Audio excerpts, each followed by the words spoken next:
You're listening to Rebel Spirituality with me, Sam Goldfinch. Here's the truth.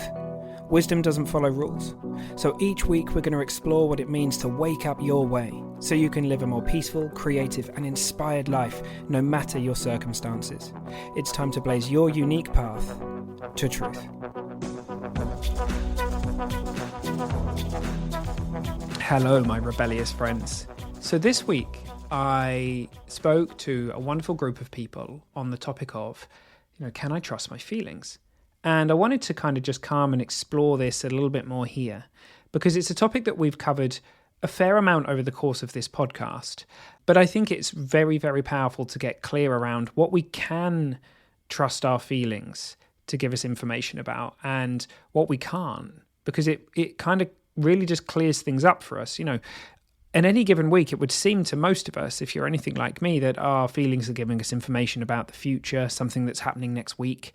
Of course, it's a trick of the mind. We can't time travel. It just really feels like it in the moment. And whenever it feels like we're really, truly feeling an event that's happening next Saturday, we can get really caught up in our personal thinking, but then we can just remember in a second, like, oh no, this is thought. I'm not actually feeling the future. And that's true of a number of other things. It feels to us like feelings can give us information about who we are or how complete and whole we are. And that's just not possible. It's just not possible. Feelings, they can't do that. They're always tracking and giving us very accurate information about what's moving through our perceptual, internally generated perceptual reality. So if I have a belief that I'm not whole, consciousness brings that to life and I feel that, and it may feel true to me, but actually that doesn't make it true.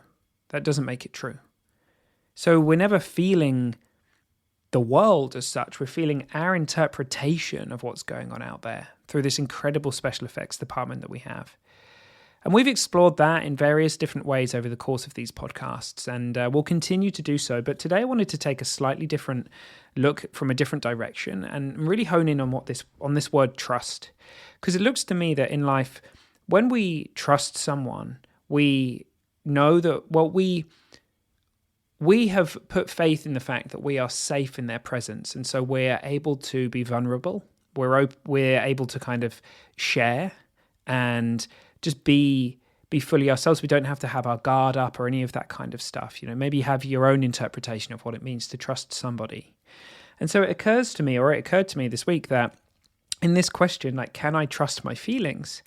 If we think that our feelings sort of don't have our best interest at heart, if we think that they've got it out for us, that they can hurt us or harm us, and that's the message that many of us have picked up, is that feelings are dangerous, or that we can't handle them, or that we won't be able to feel them, then that has a large implication. We're not going to let them in, if you like. We're going to kind of push back against them. And there's that beautiful quote from Sid, which I think so many people in the principles, they say it's their favorite quote from Sid, and I'm kind of with them. It's just so powerful, is that if the only thing that people learned was not to be afraid of their experience, that alone would change the world. And it's just so profound to me. It's like, if we learned that we didn't need to be afraid of feelings, then that would change our world, of course, And so the question is really, can we trust our feelings? Can we trust that it's safe to experience them and be with them, that they won't hurt us?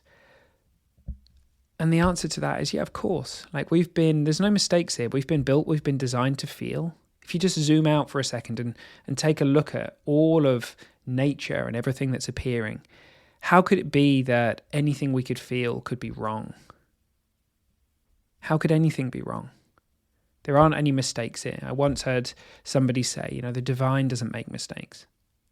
And whether we see it as divine or whether we see it just as nature or energy or however we kind of relate to it, it's like, well, of course, we've been built to be able to feel that stuff. Now, the interesting thing is, when we believe in the idea that we're not built to feel, or that if we were to, that we couldn't cope with a feeling if we were to experience it, right?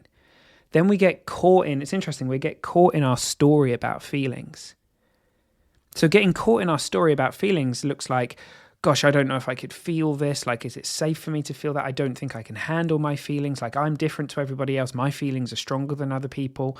And so we hang out in that story. And because we feel thought, we feel that. We feel our story about feelings. But actually, that feeds on itself. And it had like a kind of like a whirlpool forming in water. It looks like it becomes its own thing. And then we feel that. But actually, the actual just being with the sensation before any labeling of this is anxiety or this is pain or this is grief or whatever it might be, and just being here, what is this energy showing up, life is showing up through me right now. Just being with that is, or not even being with it, just seeing that it's an appearance, and like that's how we're appearing in that moment. That's how the intelligence and wisdom behind life is appearing. And it's safe for that to happen. We don't have to feed it with the story and keep it away or push it. What opens up is this thing that I've come to think of as the sweet spot. And the sweet spot is this space where we're not too far in the feeling. We're not kind of like taking it so seriously that we spin into a story about it and we keep it alive. And we're not so far out of it that we're completely denying it. And like that's another way of saying not allowing it in or pushing it down, And I can't teach anybody what the sweet spot is, but I know, having worked with hundreds of people with this now, that they have their own wisdom around that sweet spot. And so in many spiritual traditions, we hear about, ignore the changing elements of experience, turn the other way, disidentify. It looks to me like they're all pointing in the same direction. It's not that we're bypassing, actually. In a strange way, when we don't know innocently that our feelings are safe to feel, or if we've believed that hanging out in our story, which whips up consistent feelings, and these things don't flow when we're hanging out in the story and we're fanning the flames and feeding it, we can feel like, oh my God, like that will just go on forever. That will never stop. That is, that's the thing, that it stops the full expression of that energy just moving through us. There's no animals or creature out there in nature, it would seem, other than us, with the ability to kind of push those things down. They're just felt. It's just felt, and that energy finds its expression. I spoke about the wisdom in the system on a previous podcast, and spoke about you can see it everywhere in nature. If you just go and look, go watch a David Attenborough show and just look at the wisdom that's playing out. Animals who are in really literal life or death situations, who the feelings are just moving through them because they don't, it doesn't even occur to them that they ought be afraid of it, or that there's something wrong, or that being uncomfortable for a minute might be dangerous. And so those things come and they go and they ebb and they flow and they move through. And we've been designed for that. What we haven't been designed for is, the innocent belief that we can't do that. And so we keep those things alive, we push them back, or we hang out in the story. And so this sweet spot is about, it's like, okay, like there's something has appeared. There's an energy here with me. Perhaps I don't have to label it or call it anything. And can I remember the truth of me, see that this is appearing within me, as me, within consciousness, that this is not the totality of me, and to be in that unchanging element of experience and allow the full expression of that feeling. So we're not bypassing it in any sense of the word. We're actually just allowing that emotional energy to appear and to be and to dissipate as it was designed to do.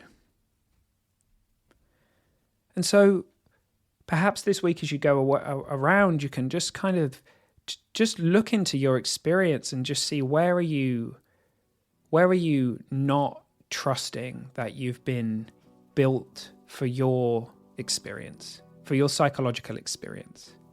Where are you still innocently putting up those walls, still pushing it back? And just let me know what you hear, let me know what you see, and I'll speak to you soon. I hope you have the best week, and see you here next week.